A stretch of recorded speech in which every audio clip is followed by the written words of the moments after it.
Welcome, everybody. Thank you very much for being there. This is Rafa. I'm very happy today to be joined by Pan. Very hard for me to describe Pan in very few words, but he's a beautiful person who is sharing love from his heart, and has touched my heart as well. So I'm very excited to have him on. I'm just going to do a short introduction, read a short description of him, and then we will just jump right in. So Pan is a mystic, poet, and author, founder of the International Spiritual Friends Circle, together with his female partner Lala, accompanying and supporting people in the process of spiritual awakening. So Pan is currently in Germany, if I'm correct. So welcome, Pan. Hello, and how are you? I'm great. How are you? I'm very well as well. Oh, and see, we have a visit from the animal kingdom. Yes. So I'm super happy to have you on. What's it been recently over there? How are you guys doing? How are you doing? Well, we can meet many friends again. It was a bit difficult during what you call the lockdowns. So the friends who are outside of Germany, it was difficult for them to come to the meetings, to the retreats. This is open now again. So it's very, let's say, a very joyful reunion again. Mm. And also people appreciate these analog meetings after having quite a gap of this possibility. Yes, it's been too long. All that's been going on in the world in the last couple of years, it's been very crazy. And I've been reading your book, this recent one, and it really touched my heart, the book, honestly, because sometimes we have this idea of perhaps of mystics or spiritual teachers to be to perhaps not touch certain topics that could spark perhaps the shadow or the or the like speaking about those kind of negative aspects of life is sometimes shied away from by many of us in the spiritual path. And your book has a very beautiful balance between talking about the current situation and describing perhaps the intricacies of it, but also I think it's because of how you write so spontaneously. It also has this other side of looking at the bright side of all of this and understanding why perhaps what are the factors in us as humans that have brought about such fear and such discordance in the world. Well, if you see life and existence just as a mirror of us as whole humanity, like a big collective mirror, so we have to face our fears, our paranoias, our distrust, our will to be in charge, to dominate, and to ignore that is in our days not possible anymore. So far, you see, I'm not interested in politics at all. I see politics as cancer at the big human body. And I would love to see a stateless society, but this is right now very far away. But all utopists have to put their dreams out, and one day they may become a reality. So from the point of oneness. I just read a post from a man called Michael Rhodes, and I found it very interesting. And right at the point, he said, everybody is in a lockdown by their conditioned mind. And now it just shows collective. Of course, on the collective level, it's useless. It just creates damage. It's not about the illness. There is an illness and it is a problem for people, but it is used. And to produce fear doesn't make people healthy. Fear is the real opposite of unconditional love. And this global crisis is a call to all the people to go beyond the fear. It's a call for waking up for our true purpose in life. So it has many negative aspects, but it has a very positive effect, because many people's life are influenced, even shattered, and it puts a question mark. So what for I'm here? When there is a lot of darkness, light is very close.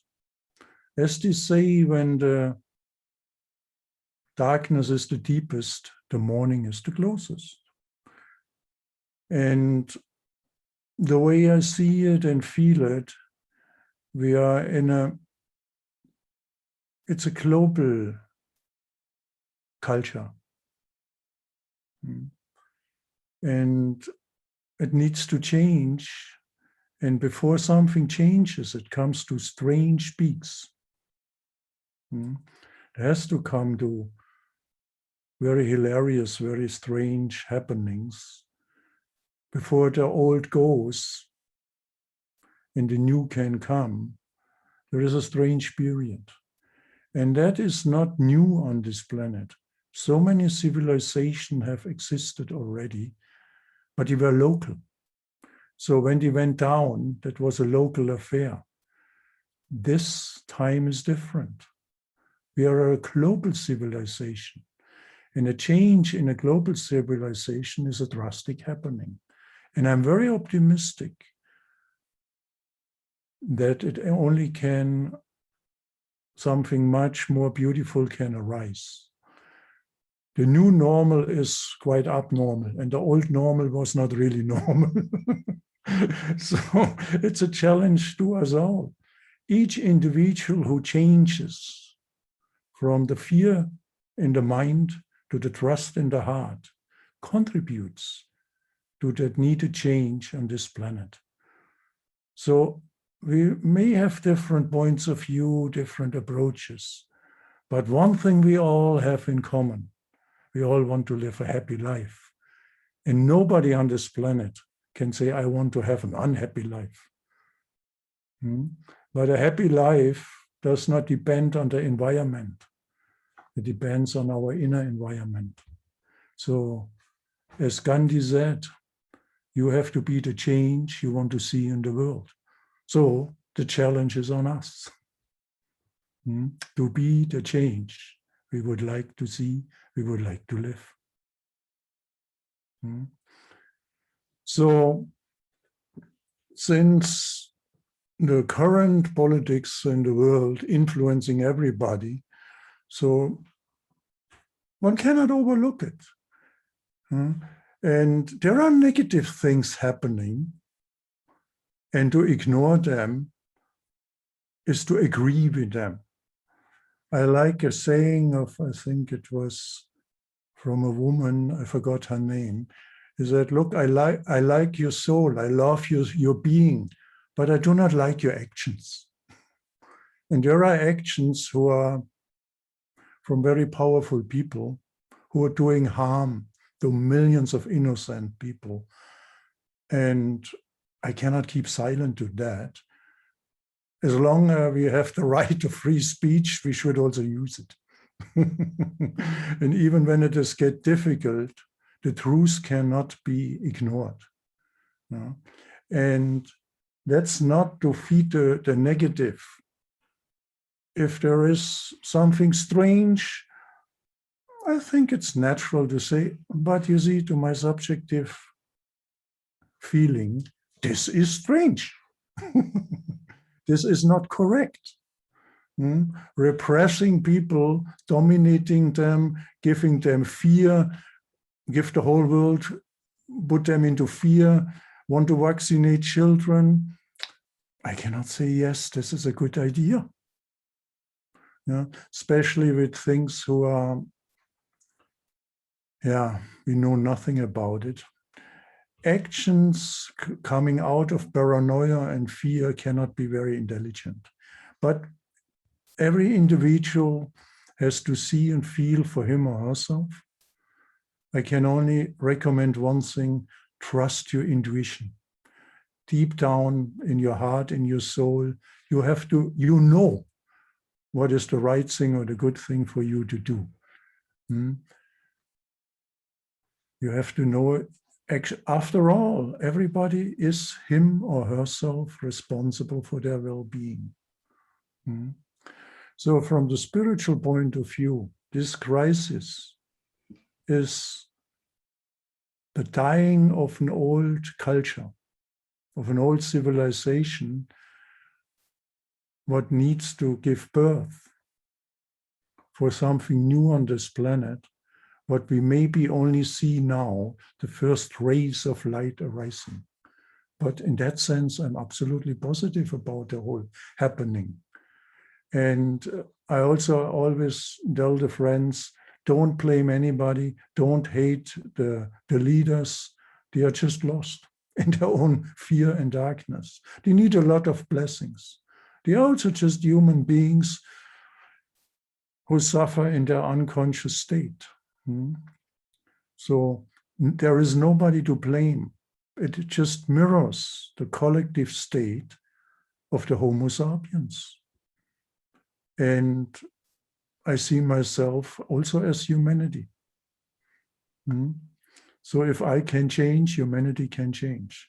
If I can change from the suffering attitude of being egoistic to the blessing of being just in service for the good of everybody, that's the change everybody can experience if they want. And it's the time, and that's why I agreed to be in that little happening. It's the time that all the people who still have a heart and a spirit and a soul what is still alive, that we connect, that we see it's our time now to be in oneness and using the technology and the possibilities we have to come to know each other and work together and support each other. So existence is compassionate. So that's the universal power. And individual egoistic interests are actually weak. They are just temporary, can dominate something, but it will never last long. We are still here for an evolution in consciousness. That's, to my subjective understanding, the purpose of my life. And I know that many friends, many people, even the ones I do not know, carry the same spirit, they carry the same wish in their heart to contribute to an evolution of consciousness for the happiness of all beings on this planet.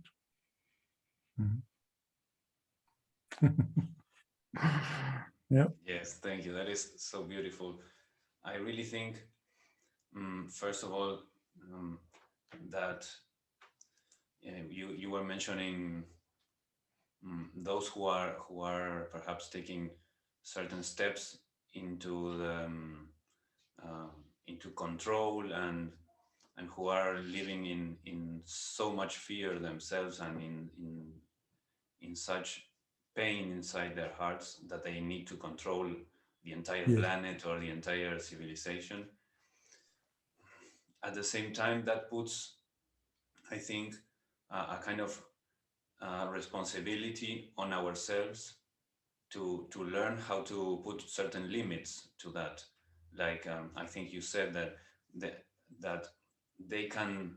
Well, no, I don't know if this was you or something that I've read somewhere, but people can only get away with whatever you let them, in a way, Yes. right? So it's kind of a call to maturity for the rest of us. I think we've Yes. been in such a childish state as a collective humanity for so long, Correct. so many decades, right? Yes. That the extreme of negativity that we see in the world is Yes. a call from the universe for us to awaken and to clean house, I think. To become a grown-up, yes, a responsible grown-up.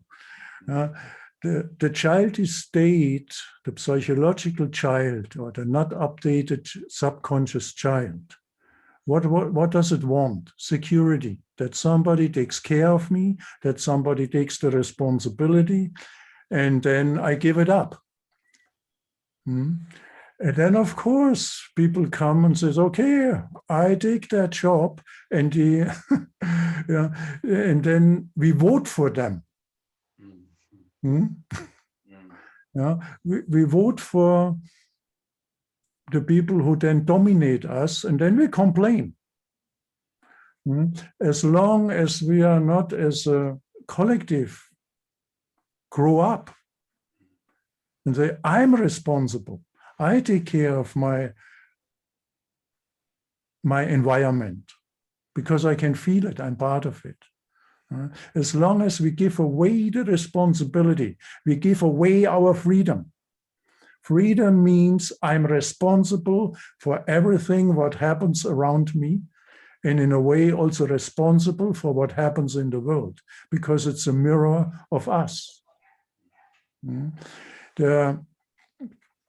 I heard a speech of David Icke. He said, fascism is not coming from above. It's the readiness of the people to invite it. So each individual what lives in fear tries to control itself. And then on a collective level, you call for control. And then you complain. Control is the absence of awareness. If there is awareness, if there is presence, you need no control. You see, I think we all human beings have a feeling what is on and what is off. It's very simple. There is this ancient saying, what you do not want that is done to you, you do not do to somebody else, or something like that. I do not want that somebody steals my things or hurts my body or manipulates or dominates me. So that's a taboo for me too. I cannot do that. We need to become very tolerant to each other. This is not, it's very much missing. All the societies are split now in parties. We cannot tolerate somebody else's point of view. This is absurd. Every human being is an expression of the universal consciousness, but you need to feel that. And then howsoever they express whatsoever is their opinion or their idea, first of all, I need to acknowledge the divine being in them, that he may be a bit lost in a crazy mindset. You cannot blame anybody. It's a torture on its own. It's a curse. So again and again can say there's nobody to blame, there's nobody guilty, it's not them, it's me. I am part of that all. So that's the challenge, the call, that we bring the best out what we carry in our hearts and our souls.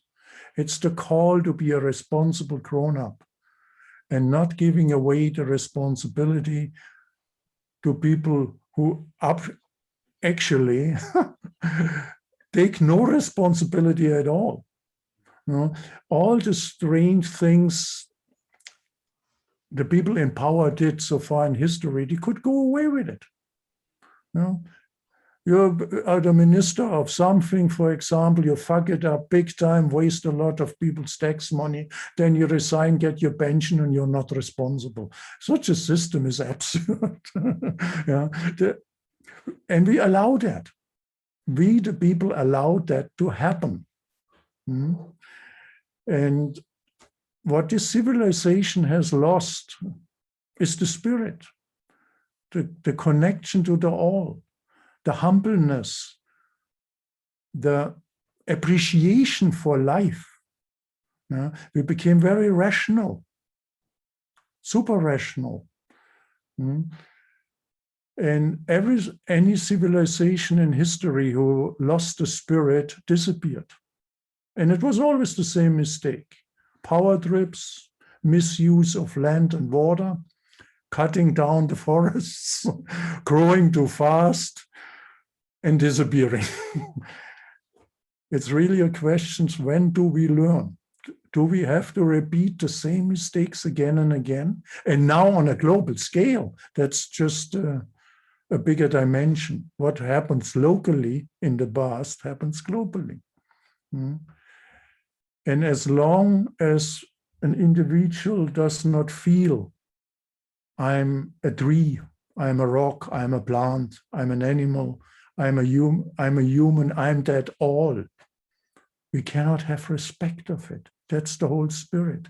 To feel, I am all this what is around me also. There is no them. This is all me. So if I want to be respected, I have to respect everybody. And respect means actually, I think it's a Greek word, what means look again, don't judge. First look again. Maybe the first thought is, this is a strange guy or a strange woman. Look again. That's a judgment. That's not respecting, meaning looking again deeper. Once you're in contact with your being, let's call it like this, you see and feel this in everybody. Yes, maybe it's just the potential. It's not absolutely actual, but the potential is the essential. What is around it is not so important. That can change. But when a being flowers, it becomes immortal. And that's the change. And it has a lot to do with accepting yourself the way you are. Everybody has so much self-critics, a negative self-talk in their head. And then you are under tension, and change happens only to relaxation. So I only can accept people the way they are. That they feel accepted, and perhaps they start to accept themselves. What is the most difficult thing for individuals?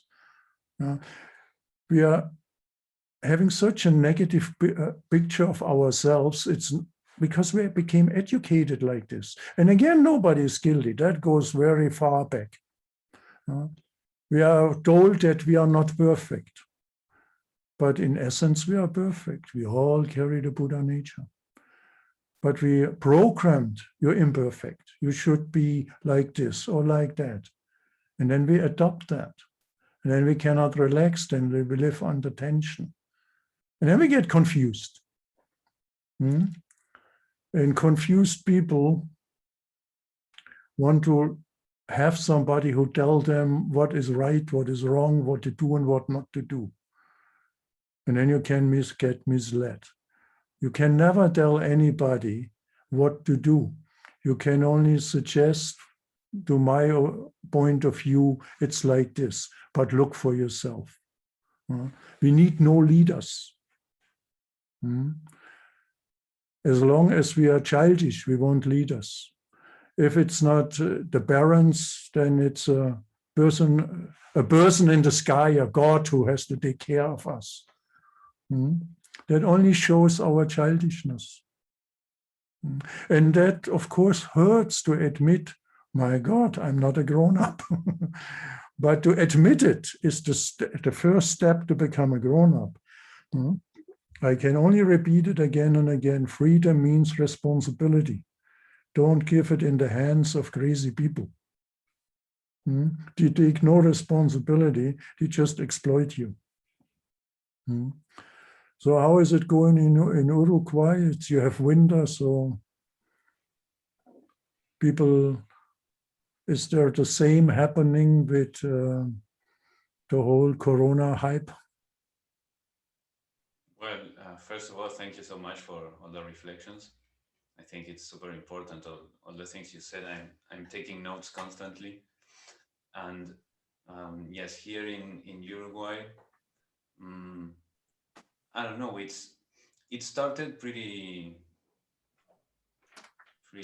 rationally, maybe you could say, like the government started taking certain steps, or perhaps I don't know. I mean, it was kind of stable at the beginning. That's what I'm trying to say. But like cases and all of that. But then recently, I think it started spiking. But then again, you can never be entirely sure Yes. about the information that you're receiving. You don't necessarily know if it's if the numbers are something that you. I mean, I personally don't really trust the numbers. I just kind of look at them to Do you get a use sense this of. PCR test? Sorry, come Do again? you use the PCR test for the coming to their numbers? Well, I don't know how the numbers are reached. Yeah, you usually use worldwide a certain test what cannot show that somebody. Oh yeah, I know what you mean. Yes, the PCR test. Yes, that's what it's used. So I've done some. 1 second, there is something. Yes, can you take this away that I can see him fully? Okay. Yes. So all is all right? Asking about with the recording? Yes. We were just talking about the numbers and the PCR test. So yeah, I think that's how the numbers here were reached. But yeah, so we've all done lots of research and we understand that, or personally, I would say, I don't take the numbers as a measurement of the situation in itself, but more of here is the sort of propaganda or the kind of world that is being projected to us, and so that is the information that I need to work with to see what fears could come up in me and then like dissolve those, because I mean, if there is like I don't know, a lion in front of me and I'm afraid, it's okay to be afraid because it's a real threat. But when you're receiving numbers from who knows where they come from, what the intentions are from those sources, you can look at them and try to get a kind of sense of the energy in the air and see whether you want to go into paranoid state, or if you want to try to live your life normally, which is what I've tried to do so far, but not in a kind of bubble, like thinking, no, there's nothing happening, because to be honest, I couldn't say for sure if there is an illness out there or if there is not, because I haven't had it. I don't know firsthand people who have had it, whom I trust that they know they have had it, because there's people who can tell you, oh yes, I had it, but did they really have it feels like maybe there's different things being tested. So it's a Yeah, very complicated situation. So in situations so complex as this, I try to go inward and try very not good. to get bogged by all the, the frequencies that are being bombarded to my consciousness, trying Yeah, to stay sovereign in my views and in my heart. But I gotta admit, every now and then during these past 2 years, I could see lots of anger coming up, like, oh, the injustice of all this situation and all the lies and people being forced to do this or do that, or myself being forced to do this or do that, or when I look at it in my own view, I don't totally say that I'm being forced, like we were speaking before. I accept certain limitations that are suggested, perhaps, because okay, I want to go to the supermarket to buy my food or whatever, and they ask me to wear a mask. I'd rather not, but I understand that they would not understand, or they would not remove that clear. obligation if I explained, oh, but the mask isn't necessarily a real solution. They are in paranoid state, in fear mind, Yes, say, so they wouldn't understand. So there's this whole balance that one absolutely. walk. Yeah, we do the same. So the Tibetans say fear is a projection of the unenlightened mind. It's just a projection. And when you go to the roots of fear, it's the fear of dying. But what dies? You have to ask the question, who dies actually? And who lives? Of course, the identification with the body-mind creates the fear to lose it. Now, it happened to me, to some, when it happened, it was not very pleasant. I had many, many years ago a food poisoning and left the body. Wow. So I'm very grateful for that experience because I was out of body for quite a few hours and could observe the whole happening. It happened in Kathmandu, and I was alone in the middle of the night in a hotel, and my body was in such a bad condition that I not even could ask for help. I was just lamed, and the whole body was shaking. It was quite an extreme poisoning. And for some time, I was out of body and could observe this. And then there was a point when it became just black and I fell in. And when I woke up, I realized, okay, you're back into life again. And when I was out of the body, though, after, of course, there was a great fear wave. And after that fear wave, I was out of body, saw my body lying there. And the only thought what came, he's quite young and quite strong, that body. He could make it. It was very sober. So he made it. But it was also not a coincidence because I was on the way to my master, and that had to happen in the Himalayas. And I have very strong, you can say, past life connection to the people out there, to the Tibetans. So that experience made me aware that there is life beyond the body. And that deepened later. So the fear of dying is the identification with the body-mind system, because one needs to have experiences that there is more than this form. And that can happen in many mysterious ways. Can happen in deep meditation, can happen to an accident.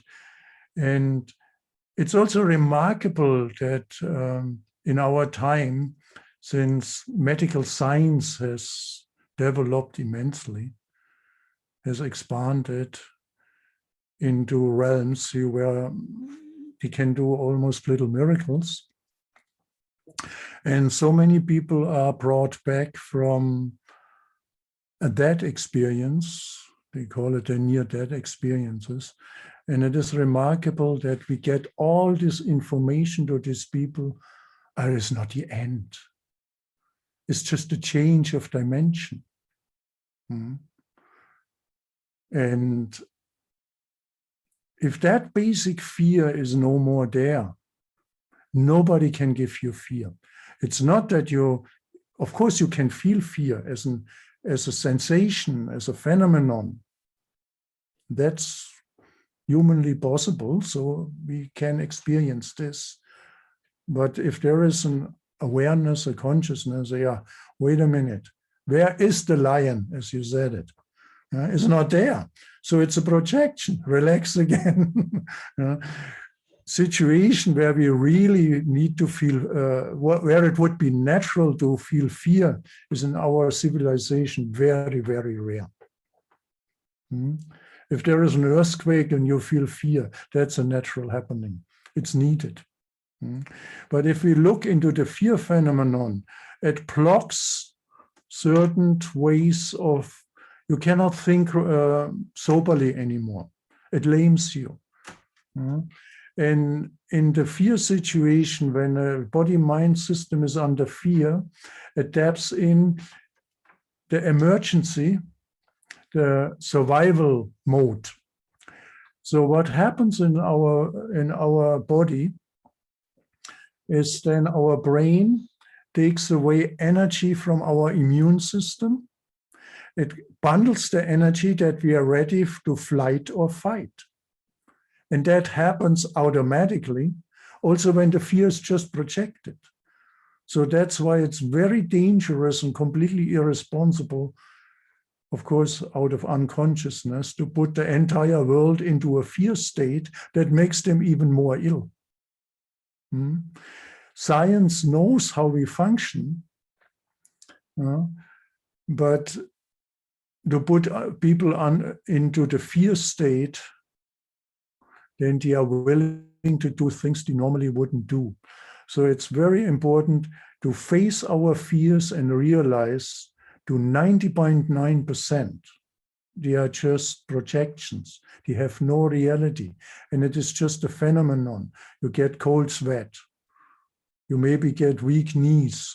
You feel it in the hara area. Yeah? You breathe shallow and you cannot think clearly anymore. And then you notice this is just a fear phenomenon.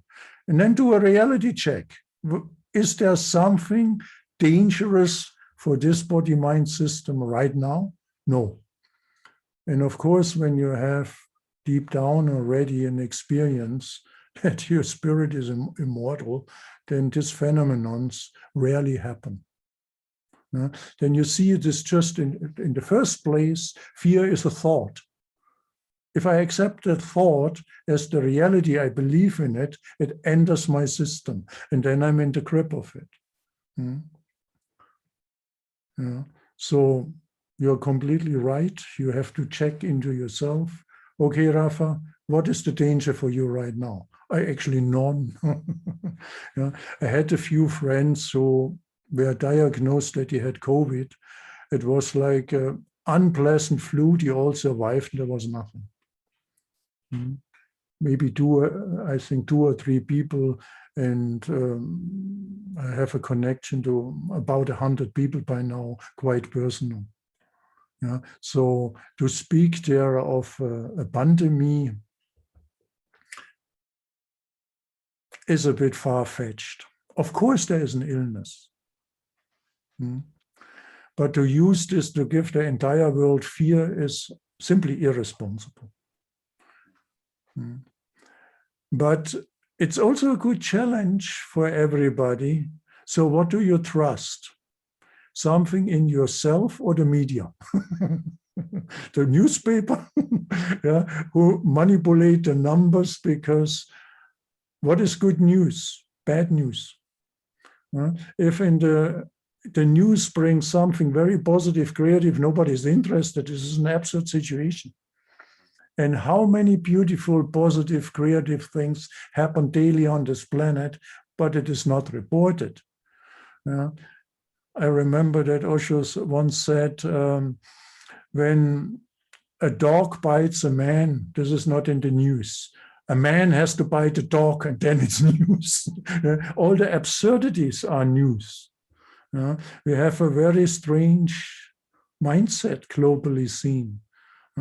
News is when it's horrible. Then everybody gets fascinated, actually goes under adrenaline because it creates a little fear.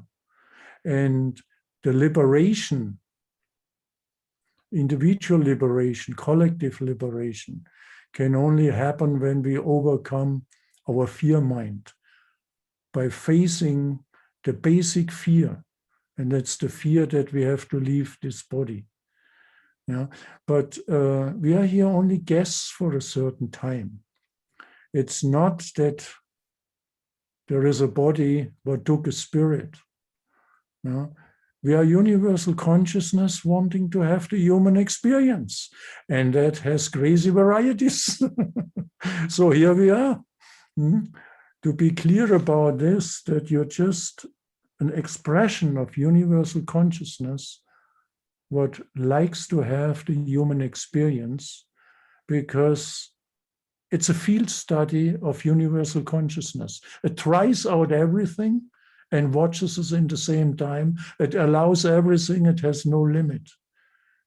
And we are very privileged beings because we have the freedom to follow universal law or say, you know what, I do what I want. That freedom we have. And we have to do it to understand this is a literally dead-end road. We suffer because we do not want to follow, call it a Tao, the law of nature, call it a universal law. And we know it all. Nobody, the mystics only can remind you on something you know deep down. No Buddha ever said something new. He just reminded the people who had forgotten, but somewhere they have already a memory. That's why they can be reminded. And you can come to a point where you simply cannot forget. And then the compassion is to remind people, but only the ones who want to be reminded. Leave the ones alone who do not want to listen. It's interfering in their individual freedom. No missionaries. They did enough harm. Yeah. Yeah. So I can only always recommend to see the whole picture. It's important sometimes to look at the detail, but don't get stuck there. Always look at the whole picture, at the bigger picture.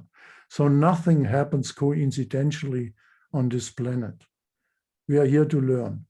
And learning is very beautiful, and we learn to our mistakes. We learn to not knowing and trying, and oh, that didn't work. I have to try something different. Or maybe I have to give up trying at all and just surrender to that what is. It took me almost, I lived quite a long life already. And now slowly I can say, I do not want anything anymore. Everything what happens is grace. It reminds me on a saying, was a Christian mystic, John of the Cross. He said, I asked God, what is grace? And he answered, that's what happens. I said, wow, if you can live like this, that's the blessing. And you translated Ram Dass books. I remember that you told me that. When Ram Dass said the stroke is grace, I said, wow, respect. This is a real deep understanding. He accepted that what is. And it's certainly not easy to accept full-heartedly a stroke as grace, what makes half of your body lame, you have difficulties to speak, and you still call it the grace of my guru. Yeah. Great respect of such a soul. Unfortunately, he left, but the spirit is always around. And anybody who is open to it, he is present. He was such a devoted, surrendered being, what is very rare, but I think he inspired and ignited many people. And we came a little bit from the same background, from the 60s, 70s, LSD and hippie movement, and had to go to India to die and to get resurrected again, to surrender my way. Yeah. The Western mind has very strong my way. And it's so correct. There's nothing wrong in it. We have to experience this and we ripen to suffering. Suffering is not for nothing. It ripens. And it's nobody to blame. I can say it again. It's not the circumstances. It's our own misinterpretation. One is liberated when you know there is an influence of the circumstances of the environment. That's there. But if you are centered in presence, let's say it like this, it has no influence at you. You are free from the influence of the environment. You feel it has an influence, but it can't irritate your spirit anymore. And I hope and I wish deeply for all the friends and all the people who wish for that, to experience that it happens the best right now, here and now. Yeah. And I know there are so many souls on the way to their completion, and they all need it, because this species, Homo sapiens, is in quite a crisis, what has a great potential for a global awakening. Of course, the voices of craziness and distractions are very loud, they scream. But they're actually quite impotent because they're ruled by fear. The power of the universe is unconditional love. And that's gentle, it's not aggressive, it's non-violent, but it's the real power. And blessed everybody who can feel it still in the heart, where it resonates in the soul. Yeah. Okay. Rafa, we are on the same page, right? I can see this on your big smile. I can feel it. It's interesting. Even the machine transports feelings. They come a bit delayed, but they come. It's wonderful how you smile, and I feel your happiness and your smile and your joy, and it makes me smile also. Yes, thank you for accepting it. Yeah. The most beautiful thing in a lifetime is to share this happiness, this gratefulness, this contentment. Yeah. It's like you're blessed again and again to see and feel somebody feels the same. Yeah. I think so, we have a big what is it? I think we have a big nostalgia of God. Is like the way I put it. We are missing all of this that you point, the feeling of oneness, the feeling of freedom, and we're looking for it in all the wrong places, making all the mistakes. And sometimes it's hard when to accept what is,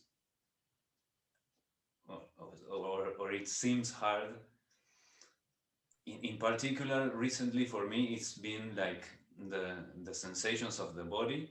You know, there isn't necessarily anything wrong or any pain, but when you're sad, when you're angry, when you are confused, when you're afraid, the body, all the chemicals that are released, they feel a certain way to this awareness, and they have a certain gravity to them that makes that causes an identification to arise. In a way, maybe feeling that the sensation is going to be permanent, or that it's so, it feels so strong that we start to try to run away from it, but it's a sensation in the body, so it's I don't know, it's probably impossible to run away from it. And there's Yes. this duality to being able to live freely and accepting of the moment when the moment feels so strong. Mm. Embrace it. Welcome it. Sounds crazy and paradox, but this is the only way I know. There is a famous poem of Rumi who says, be a guest, be a host. You're the host, and your system, your body-mind system is like a guest house, something like that. So when there are strange feelings, means strange chemistry arise, so there was a strange thought. We believe that it is true. We took something personal. That creates the chemistry, the feelings, and then it's heavy on the body. So if you welcome and embrace anger, sadness, desperation, so you are welcome. You would like a drink. Yeah? You're not against it. You embrace it. In a short time, it changes. Because we all have the experience of physical pain. If I do not want it, it becomes unbearable. When I accept it as a teacher, as a phenomenon, because it tells me something wrong, when I just relax into it, then it's already bearable. And mind is so short-sighted, right? It always thinks that will forever, but nothing goes on forever. Everything, life is a permanent change. So first of all, welcome these unwanted feelings. Embrace them, bless them, and said, okay, what do you want to teach me? I'm listening. I'm feeling you. You want to tell me something. Do you have a gift? Like a crisis has a gift. It wants to tell me something.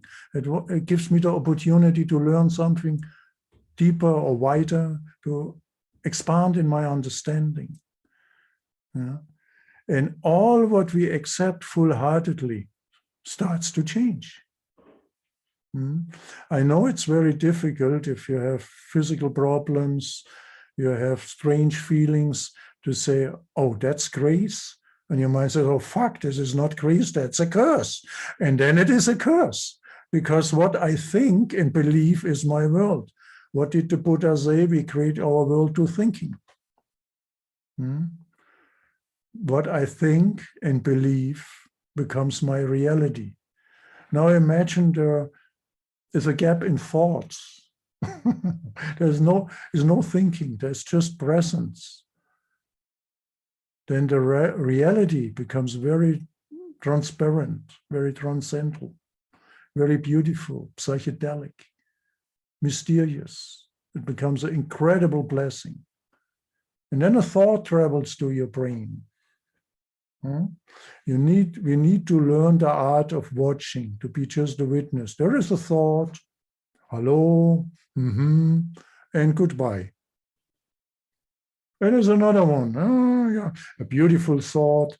Oh, can you stay a little bit longer? No, let it just move.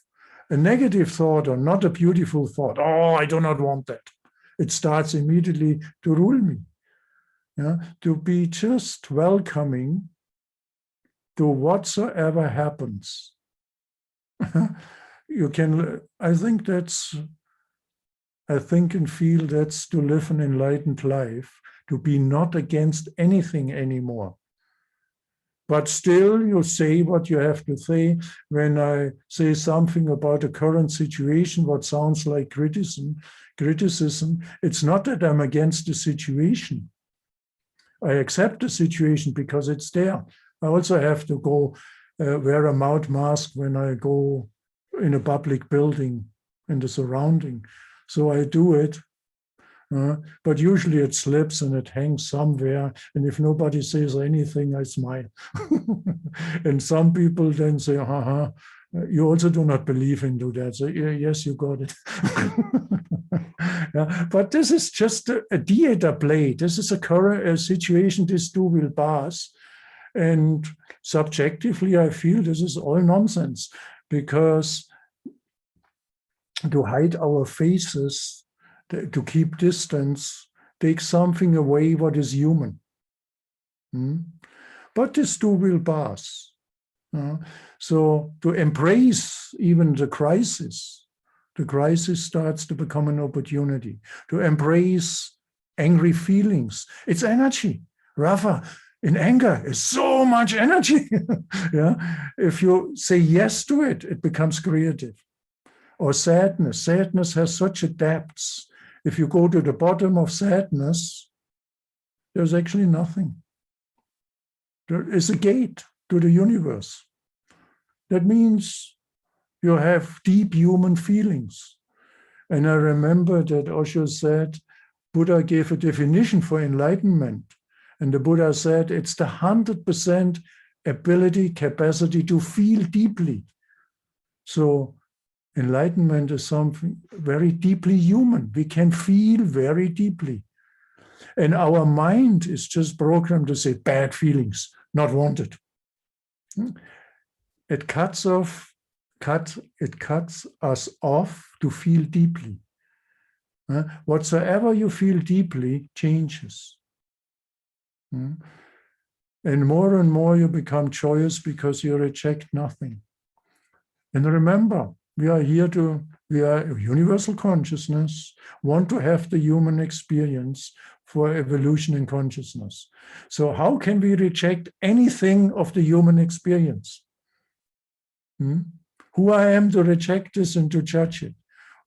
Of course, when I'm crazy, I do that. And I did this in abundance in my life. And I paid the price. I suffered. Yeah. So that's what I mean with the individual responsibility.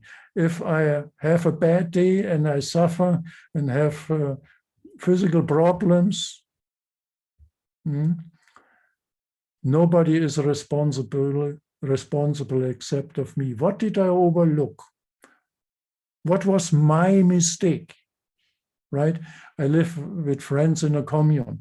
If in the commune is a strange vibration, a strange happening, mood, wavelengths, frequency, then it would be easy to say, are them idiots, No. Then I have to ask myself, Pan, maybe your compassion is not big enough. You have to expand it a little.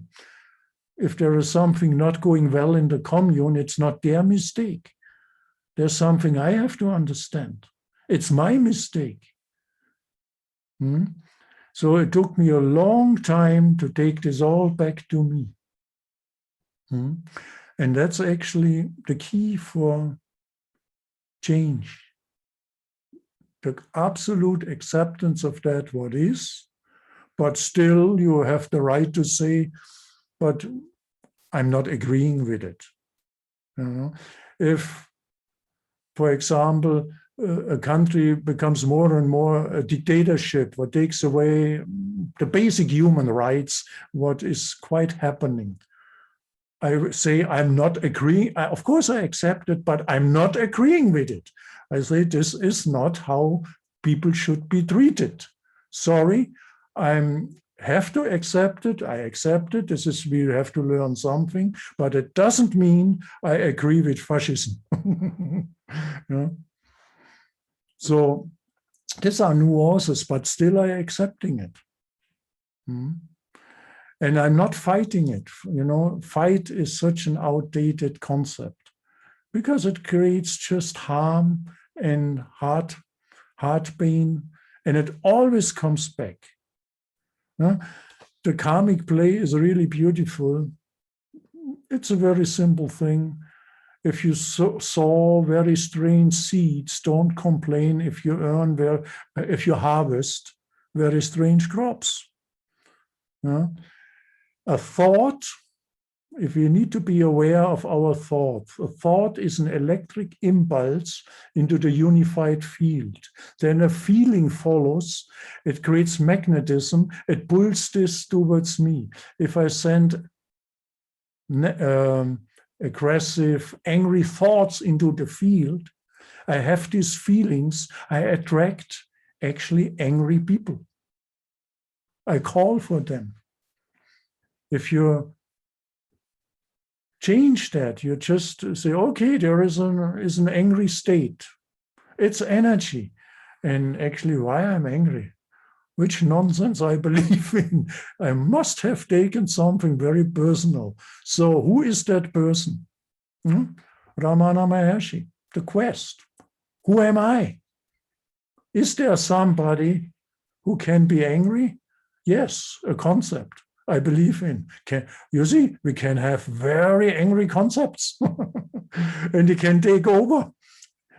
And I think our body doesn't deserve to be treated like this, you know. It's so innocent, it takes it all. Of course, it comes to a point where it cannot take, then we fall ill. It is said that 70-80% of all, 80, even 90%, some people say, of all illnesses are psychosomatic. And I have no doubt about that. I have seen how ill you can make your body with this taking things personal, with a concept of me. Eckhart Tolle quoted a phrase that very beautiful. The ego is just an unobserved mind. It takes over. If you observe your mind, it's a bit a crazy mechanism, but if you watch it, it cannot take over. It's a beautiful tool, but it's not what you are. I'm absolutely for feeling deeply, but watch it in the same time. But it's a fine line. I'm not saying repress it. Embrace it. It's energy. So anger, sadness, the so-called heavy feelings, they have a gift. They want to teach us something. But what the teaching is, you have to look into yourself as an individual. You mention it, you know, this longing for God, what means to all. There is a beautiful story, an ancient story. God was extremely bothered by the humans. One wants rain, one wants sun, everybody wants to have a different, everybody is complaining, and he became tired of the human complaints. He said, whatsoever I do, somebody is complaining. So he asked his advisors, you can call them angels, what can I do that this can stop? So the first one said, hide in the deep sea. He said, look, that doesn't work. I can see the future. He creates submarines and will find me there, and the complaint goes on. Then another one said, hide at the highest mountain of the world, the Mount Everest. He said, forget it. I can see there is a guy called Edmund Hillary. He comes up there. He finds me. The complaint goes on. He said, the moon. He said, forget it. I can see the land at the moon. He will find me there. So this is, where can I hide? And then one advisor said, hide in the hearts of humans. There they never look. And it's a beautiful story. You know? There we find it. Not by when we look, open Google and ask for more information. And we look outside. We all have to learn to look inside. There is the all what we are looking for. You are what you are looking for. We have all heard that many times. But in the beginning, it's a bit an effort to look in. The mind doesn't like it. Gets restless. But meditation is like medication. For a certain time, it's needed. And then it becomes your state. It's just a state of presence. And remember, it's never an end state. It's always expanding. It's always a process. You know? Enlightenment, awakening can have a starting point, but it is a never-ending process. And that's so far out because you learn. You'll still make mistakes, but you learn fast. Yeah. It's a never-ending process. There is no end point. It can have a starting point where you, oh my God, this is so simple. My God, why did I not get it earlier? Yeah, I was not ready for it. I was not ripe for it. Hmm? So always embrace the process. And in that process, there are strange happenings, very strange happenings. There are angry faces, sad faces, faces of desperation, but these too will pass. Hmm? Yeah. Stay connected to the heart. The heart is the gateway to the spirit. And the spirit expresses to the heart. And all what we have to get in coherence is the mind and the heart. If the mind becomes the servant of the heart, he is perfect. But if he becomes the master and the heart is neglected, we have to suffer. And the suffering will expand. This lesson we all have to learn.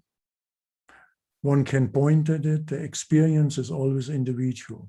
You can have a map, but you have to walk the way yourself, right?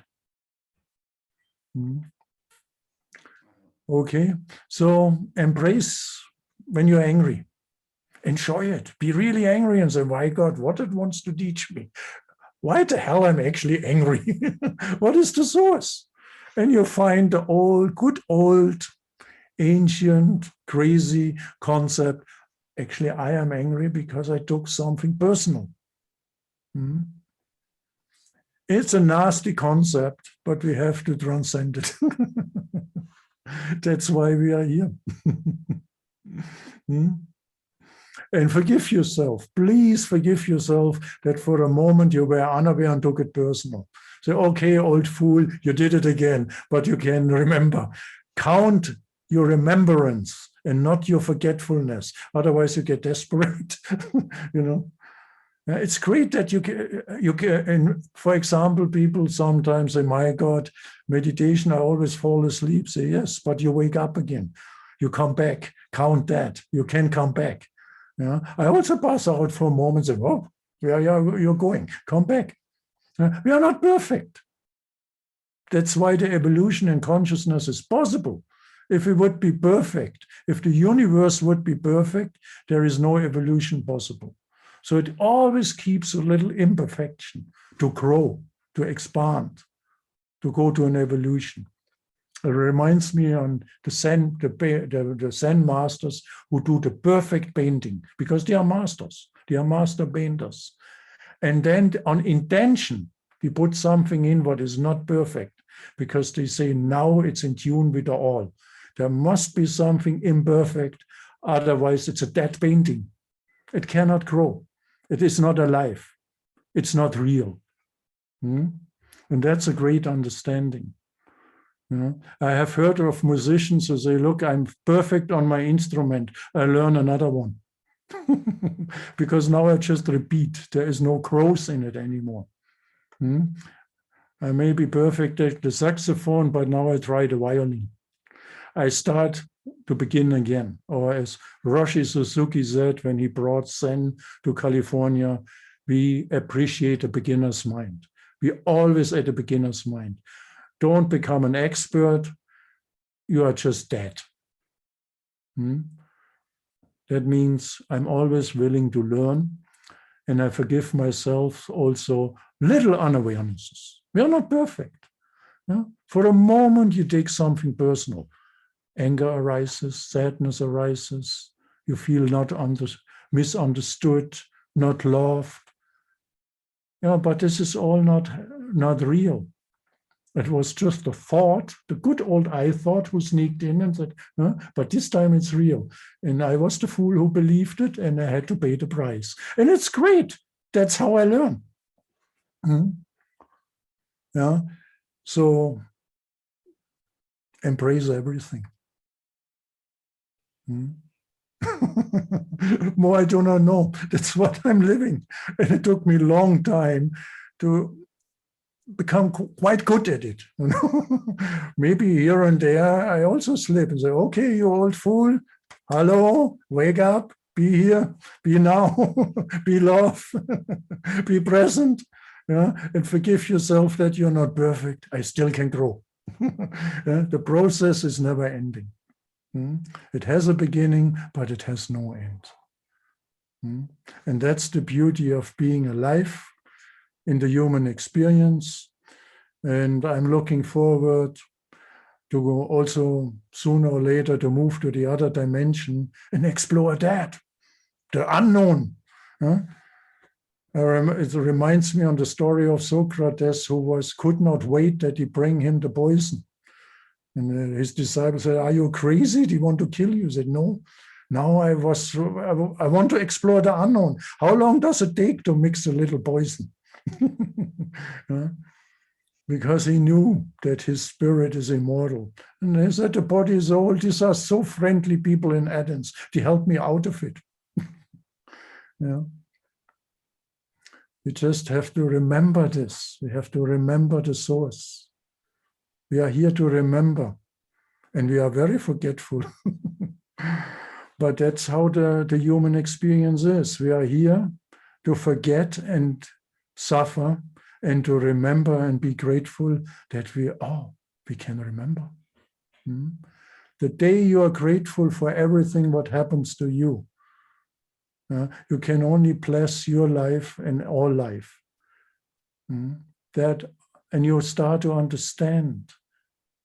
The compassion arises because you have suffered the same stupidities, and there is nobody to blame. So everything what happens to us, emotionally, psychological, physical, spiritual, is a teacher. Life is the guru. And these people who are in form and have to play this role of the guru just remind you, prepare you that life will be your teacher, life will be your master. But somebody had to tell me, I didn't know. I heard the theory, but I had not the experience. So I'm very grateful that I met a compassionate being. I needed somebody who reminds me. I had forgotten, was confused. I knew I'm here for something, but I did not know for what. I only could say for what not, but that way you cannot live, right? You cannot live with, I do not want this, I do not want this. You have to find something where you have a full-hearted yes. Osho called it a sacred yes, because it opens you. If I say yes to my pain, the pain is already starting to get transformed. If I say no to it, it becomes very unbearable. But this we have to learn. It's very simple. Okay, something you would like to say? Thank you very much for all your sharings. It makes me wonder a bit about you. You mentioned that awakening or enlightenment, or whatever we want to call it, is an ongoing process. And what caught my attention, especially from your description, is it has a starting point. So what does that starting point look like, feel like? How is that starting point when you're born? Is it something that you're kind of born again during life? Yes, the starting point is when we are born, but we do not know. So the starting point is the recognition that you are not what you are thinking. Thinking stops. An opening happens, but individually that's experienced in multiple ways, because everybody is an original. Everybody has a different door to the same room. For me, it was when Osho looked into my eyes, my whole concept of me popped, was gone. And all what I can only describe it like this, I experienced it like the universe looks at you with great compassion. And the only thing what happened, I was bowing down.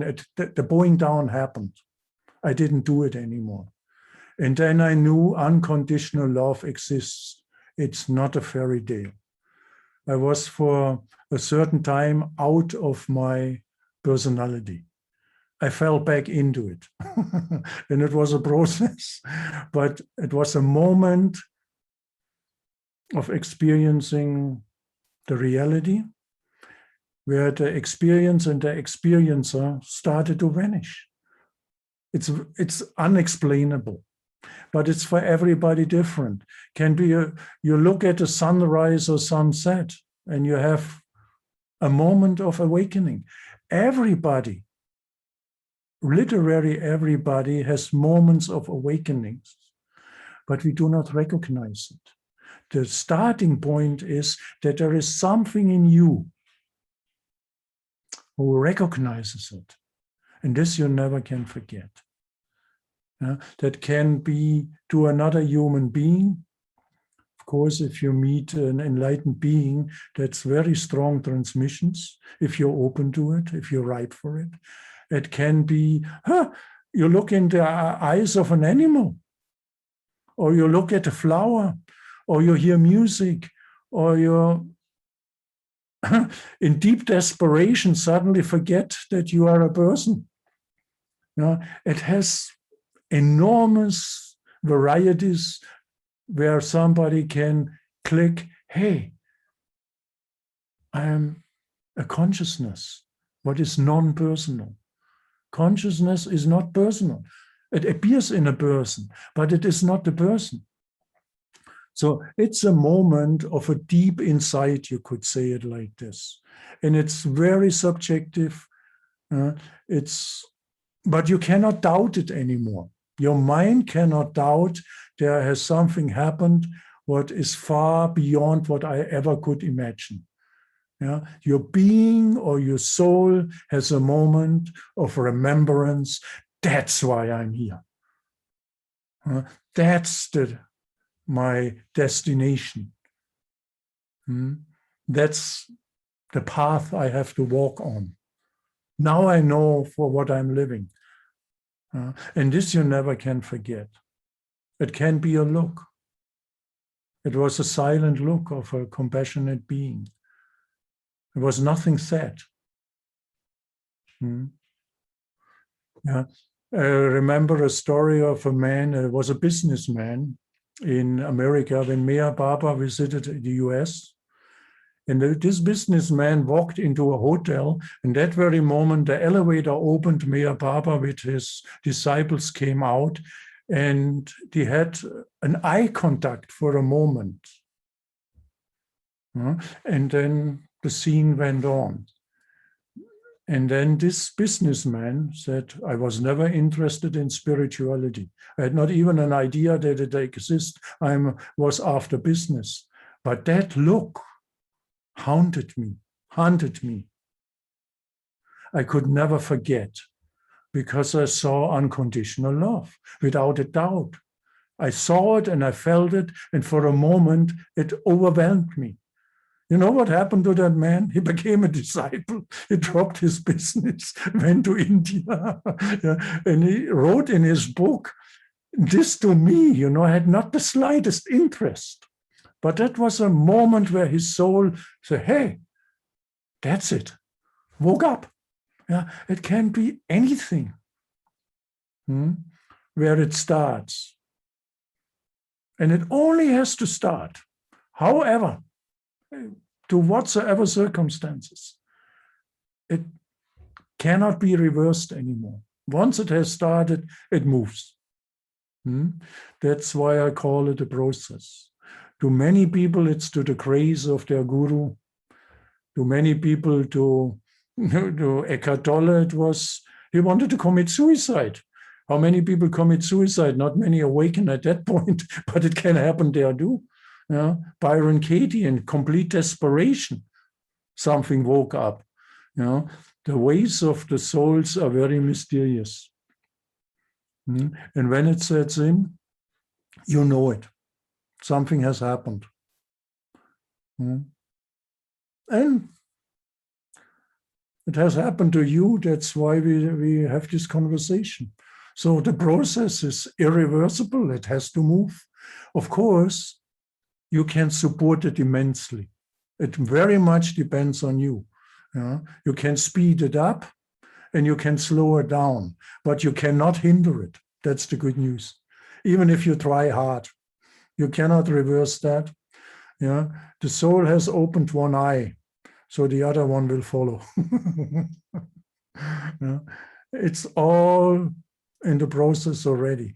And let me say it again, the beauty is that we can share that process. Everybody on a different point, but at the same journey. And that's really inspiring. And that gives us let us experience this happiness to recognize the same. In a different way, but in the same.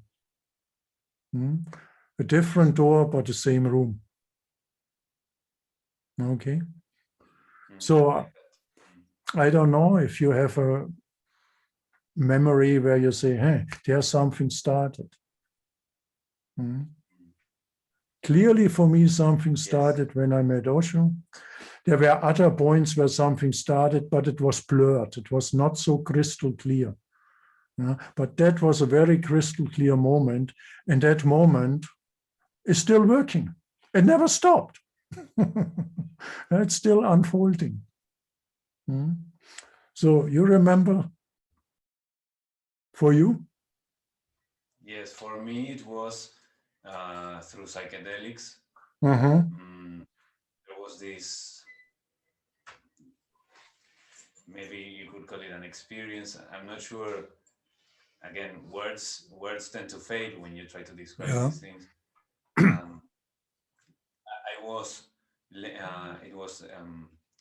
I had taken LSD and I was laying on the grass, just looking towards the sky, and there were the trees and they were dancing in the clouds and the sky and moving like this. And the only way I can describe it is that suddenly I was back. So it's like I kind of faded into everything, and suddenly I was a person again. I don't know the moment when I disappeared or when my ego shut up or my mind shut up, but suddenly I was, wow, what was that experience? Great. Or something like that. Yes. That was good. Great that you mentioned this. This experience I also had because I also took LSD. But when I had it was in a way a strange preparation for meeting my master, because when that happened again, what flabbergasted my mind, but you have not taken anything. How can that happen? There is no substance. There is, with the substance, you have taken something. What provokes that? It opened a window. And that's, but that window closed very fast, and it was often blurred, not so crystal clear. But in a strange way, it was a preparation for have it go into this happening, into this experience with that clarity. But for many people, it started and still starts with psychedelics. So that's the mysterious way. For Ramdas, it also started with psychedelics. But he realized one thing, you borrow it, or you can say you steal it. Nothing wrong in it. It opened a window. It created a thirst. In me, I called it, can call it now the chemical enlightenment. And in those days, and I was 20 something, 18, 19, in those days, I had one deep wish. I want to be in that state permanently. Please let me live like this. There must be a possibility. And there is. That wish to be on that trip forever has happened. But I had to drop the substance. I'm grateful to it, but the last one I took didn't work anymore. I had just physical sensations, but nothing changed anymore. Then, okay, now you can let it go. Because in a way, I had not earned it. I snatched it. Yeah. But it has a value because it switches your brain from the rational to the irrational state and beyond it. Yeah. So it gave you a clear information. The personality is not solid. It's a flux. It can be suddenly gone, so it cannot be the reality. Yeah. Now, I mean, you find your way to meditation slowly, slowly. You earn it because you can earn it only in the natural way. Yeah. Dimo Sulieri overdid it. He wasted his brain. Yeah. This is plant medicine is all beautiful, but it has to come out of your being and not to manipulation to a substance. But it can be very, very helpful and an indication, an initiation. You can say that was your initiation into, wow, there is a world beyond what I'm thinking. Yeah, there is a dance of existence. Life is a dance. Yeah, everything is alive in different state of consciousness, but it is conscious. Yeah.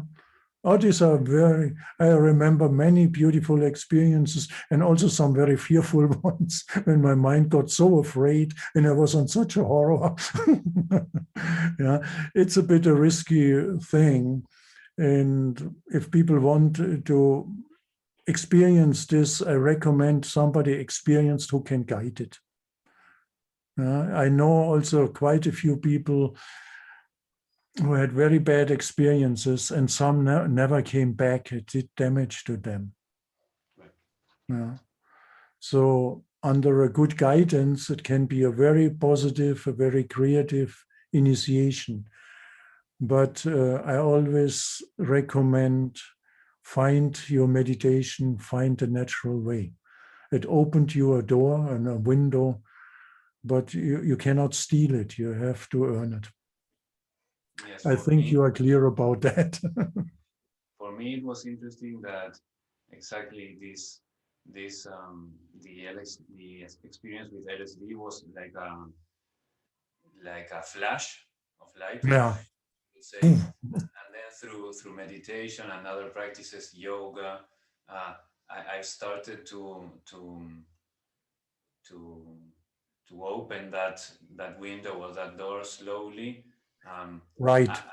I've had certain glimpses because, like you said, first it's like, oh wow, this incredible expansion of my awareness is so unique. And then you start realizing through other practices. For me, it was through those other practices I started realizing it was possible to open that naturally without the assistance of, for example, a chemical. But I don't know that I've had an experience as powerful as that one through a natural way yet. I think that there's still a lot that I need to let go before my personality structure allows for so much light in. I don't know, that's some kind of how I feel today. Okay. I would say you're very close to. Yeah, you're quite close to. Yeah, it will happen. It's actually happening right now. Do a device. Okay, there is just a screen. But if you let it in, it's happening right now. Or come and visit me.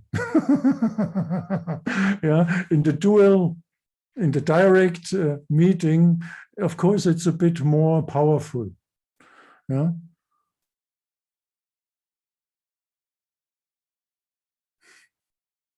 I can feel it. It's the big smile, Rafa, the big universal smile. Yeah.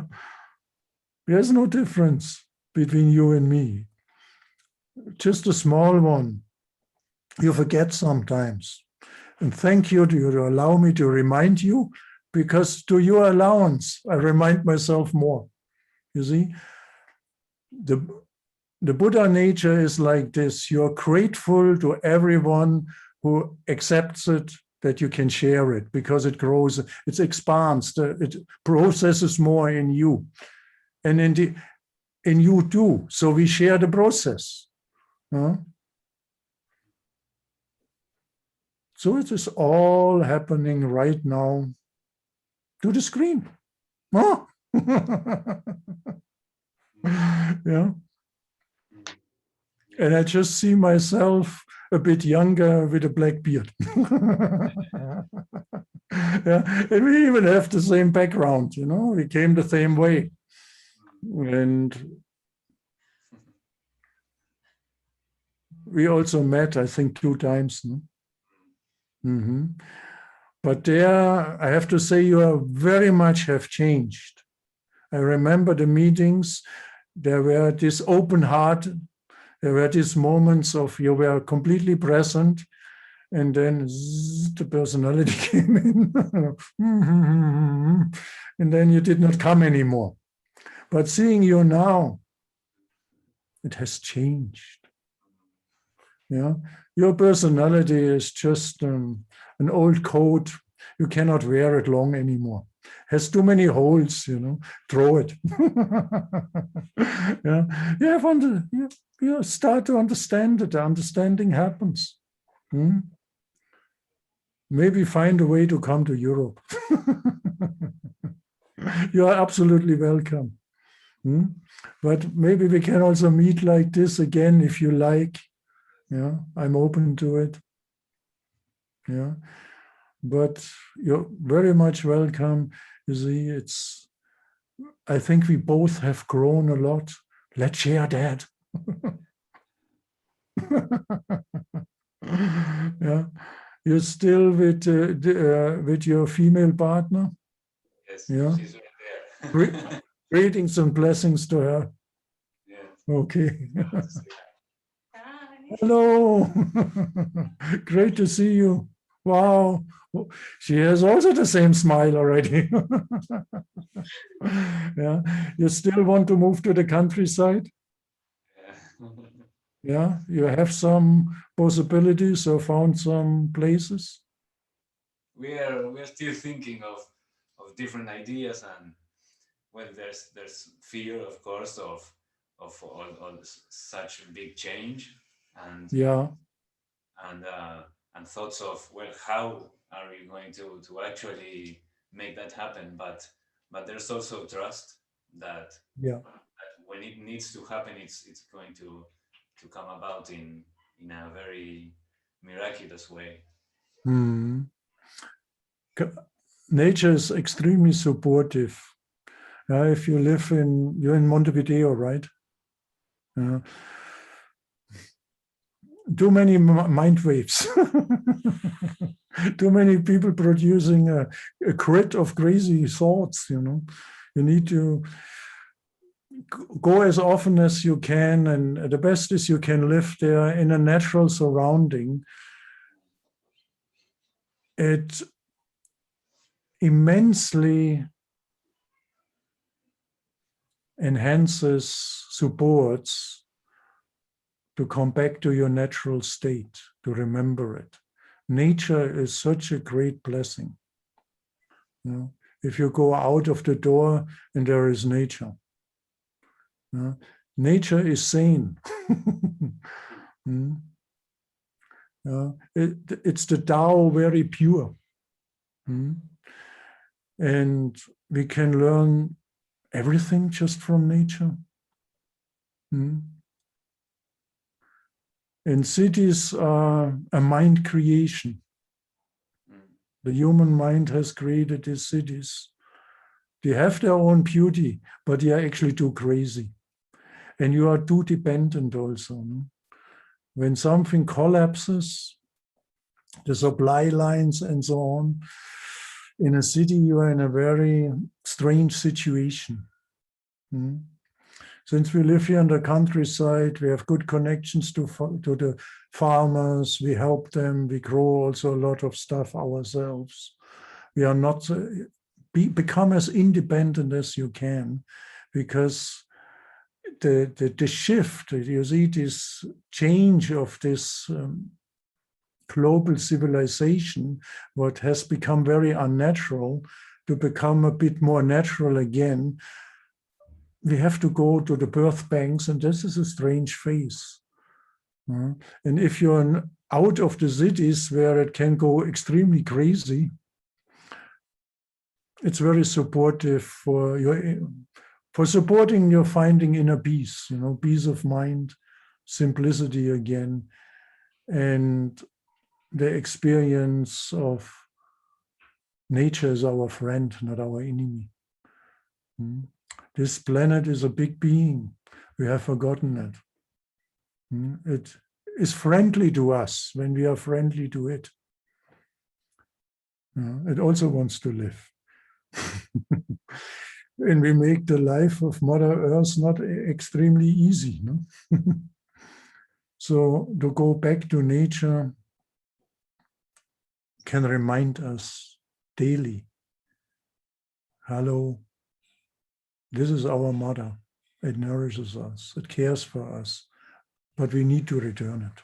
We need to return our gratitude and care for nature, to make our ecological footprint as small as possible. But we need to feel this. And I know that you can feel that. So I only can encourage you, yes, go for it. Leave the comfort zone. Face that fear and you will be blessed. It will work out. And Uruguay is a very easy country, It's not so difficult. And it's also a very fertile country. You have not 6 months snow and ice. You can always grow something. Okay. Yes, thank you so much, Pan, for sharing everything that you've been sharing with us for the past hour and like an hour and a half. This has been a really beautiful meeting of souls. I'm very happy that you somehow appeared in my life one day. Who knows what pacts were made behind the scenes between our higher selves or whatever to one day meet. And really, I'm very thankful for all the help you've been in my journey. I remember, well, of course, speaking with you in person is such a beautiful happening, such a beautiful moment, and you've shared techniques with me of I remember feeling some neck pain when in meditation connected to the breath, and you shared neck streaming, which maybe we can talk about it on a future conversation. But really, I want to close this by thanking you very much for being here, for taking this time to speak, and well, for all the beautiful wisdom that you've been sharing so far. Okay, Rafa, then you send me the information where I can find your recording. Yes. When you put it on YouTube, I guess? Yes, I will. Okay. Yeah. Good.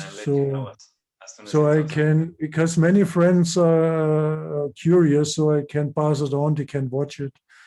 And whenever you would like that we continue, you're welcome. It was a great joy to have our little conversation. Thank you. So, it was also for me. See you again. Bye. Yeah, bye-bye. Bye-bye.